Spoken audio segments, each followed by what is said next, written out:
I have somehow found myself in a 5-star hotel in Doha, Qatar, and tonight I am flying business class for the first ever time. Excuse my voice, I sound so croaky. I am just kind of getting over a cold, and then I went out and sung some karaoke the other night, and now my voice sounds like this.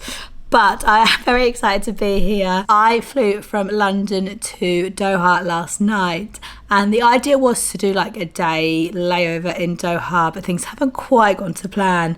So my original flight out was delayed, and then my flight tonight was moved earlier, so I've ended up with less time in Doha than anticipated. And I'm also, as you can probably tell, not feeling my best. So I have decided to just stay at the hotel today. But what I'm going to do is I'm going to show you all around the hotel, and then I'm going to go to the airport and board my business class flight. So this is a very bougie day in the life. Not all days are like this, but I am at my sort of top peak of travel hacking right now. I paid £20 for this layover, and I paid £70 plus a load of points for my upgrade. So £100 worth of luxury. And it's all thanks to good travel hacking. So I flew from London and Gatwick to Doha last night, and I was trying to get an upgrade on that plane as well, but unfortunately it wasn't possible.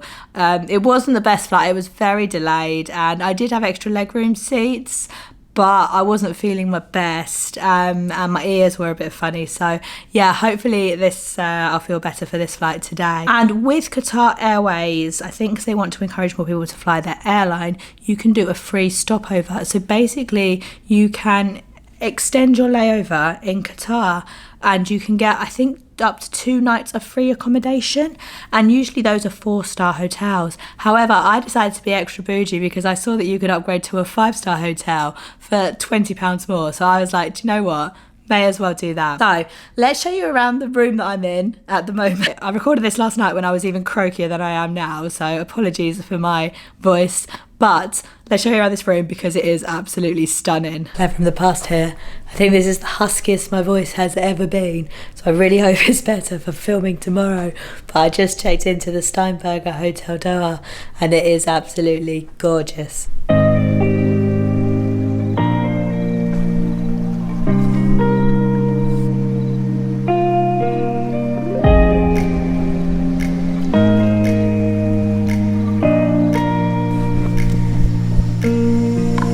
Take us a video, but it's time for me to go to sleep now, and hopefully I'm a little bit recovered from this hoarseness in the morning, so I can actually show you around Doha. So basically all I did was check into this room and go to sleep, and it is actually checkout time now, but I was going to get out and see a bit more of the city, but because I've had very limited time here, I decided not to do that. I'm just going to see the rest of the hotel. I'll show you around the whole hotel so you can see what a 5-star hotel that you only pay £20 for in Doha is like. And then I'll just have to return to see more of the city at some point.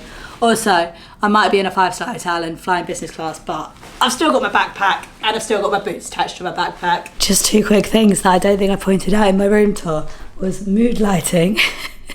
So you can change all the lighting just by this, and it sets it to different moods, which is really cool. And if I turn the mood lighting on for the bathroom, I'll turn the full lights on. And the toilet has a heated seat and then an automatic bidet here. So you can press for the water, what kind of water pressure you want, and then you can press for a dryer as well. I actually really like it. I wish we had them in the UK. There might be a bit of voiceover on this video because I'm aware my voice sounds absolutely ridiculous right now. Right, I do need to check out, so let's go. Another reason why I thought maybe I will just stay in the hotel and just enjoy the hotel is it's Ramadan at the moment, which means that some of the things that I wanted to see shut in the afternoon, like the museum and I think the souk even shuts in the afternoon. So here we go.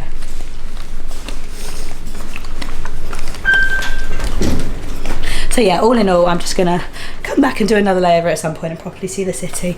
Maybe stay 2 nights as well, rather than just the one, so it's a bit less rushed.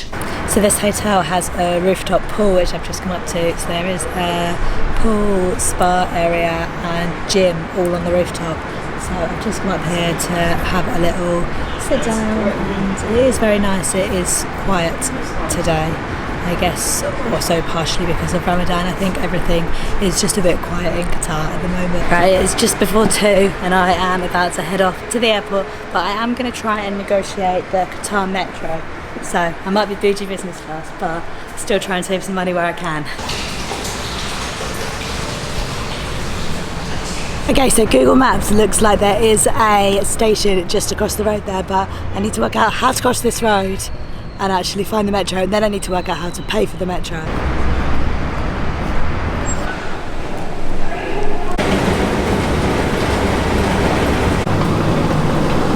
The metro was really easy and it only cost me £2, so you just buy a ticket. You do have to buy a day pass.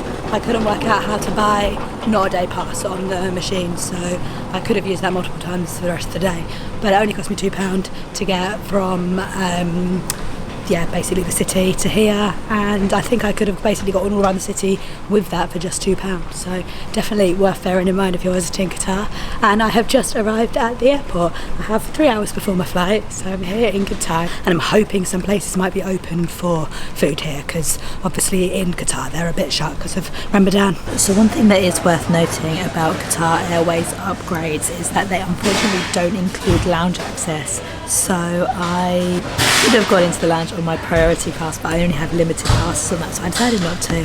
Currently in the food court, and I have had some ramen, and I think I'm gonna go see about a coffee, and then maybe meander over to the gate. I want to be on the plane as soon as possible to enjoy business to its full extent.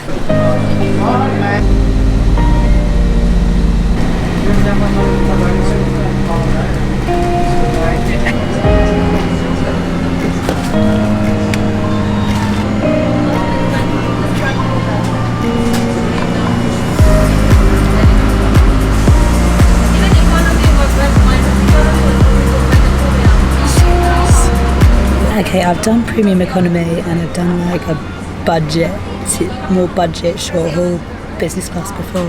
I don't think anything is ever going to compare to this. I could definitely get used to this. So I figured, as you can see what business class was like on the video, it might make sense for me to explain how I got these very cheap upgrades in the voiceover. So all I did was sign for a couple of credit cards. I got a Barclaycard Avios card, which is a Mastercard, and an AMEX Gold credit card. So these 2 credit cards, basically every time you spend £1 on them you get a point. So I just did my normal spending on them, and then you also get a bonus when you spend a certain amount, and these bonuses are quite hefty. I also used the British Airways Executive app.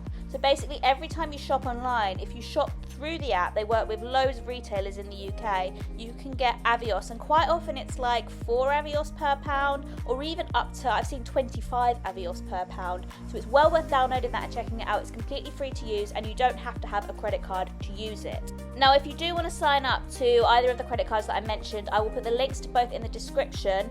The Amex Gold link is a referral link that I do get Amex points if you sign up to it, but you also do get extra Amex points when you use that link as opposed to when you sign up for it normally. So it is well worth going into the link, but just for full transparency. Right, let's see how I was feeling about my business class experience.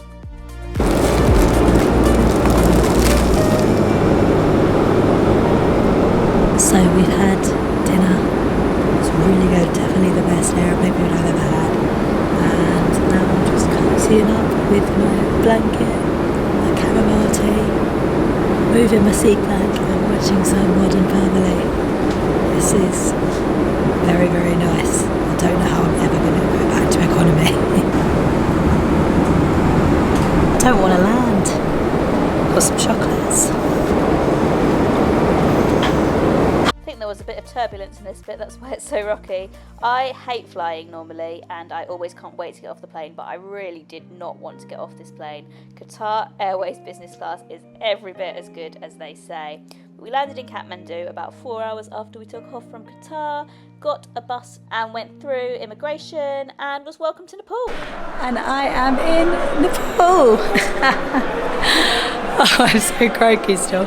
But I am very happy to be here, although I would have been very happy to be on that flight for another few hours. It was just so nice and cosy, and comfortable. Never been so comfortable on a flight before. I think I'm going to voice over most of this because hopefully by the time I sit down to do this I'll have my voice back, but that was top tier. Anyway, I'm here to hike Everest Base Camp if I haven't mentioned, and the trekking company that we're hiking with should have organised pickup, so I'm just walking to arrivals now. Got my bag, got everything, and we'll go and meet my driver. So getting through was quite easy. They put you on your own bus in business class. Like, there were like 8 people on this one bus. And then we got there, and I had actually filled out that visa application form in advance, but they told me to do it again, so I did it again on the kiosks. Paid for the visa, it was $50 for 30 days, and then just went through immigration, and then got my bag, and another business class package. Your bag comes out first, so hopefully my driver's here, and then that might shave off half an hour or so with all the speediness. So let's go. Thank you so much for watching this video. Please give it a like if you've enjoyed it, and let me know if you've ever flown business class or if you'd like to. Next time I'll be sharing a very different flying experience, which is the flight to Lukla, which is known as the most dangerous airport in the world. I don't like flying, so let's see how this goes. Hope to see you there. Bye.